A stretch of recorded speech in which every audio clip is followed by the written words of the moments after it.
को आयो हो दाइ हेर त आज त के भयो त हौ खाना बनाइसक्यो केटा हो भोक लाग्यो म त बनाउँछु न अहिले भरे बनाउँ न त के बनाएको रहेन सर केटाले छ्या गाउँमा दाम के बनाइरहनु हौ भात यतिकै बस्नु के नखाएको यहाँ तल जा कि ढुङ्गा गिटी बल्लले रेसिपी बनाइस् नि त तैँले रेसिपी बनाएको छु यहाँ छ खै हेरौँ त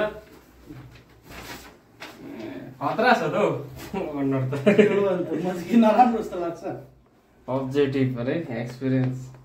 Sikkim security service education 10 pass स्कुलमा त प्रब्लम सल्भिङ डिसिजन मेकिङ छ त हौ प्रब्लम सल्भ किन सक्दिनँ क्या म अन्त ए है त्यसो भए यसको प्रब्लम सल्भ गर त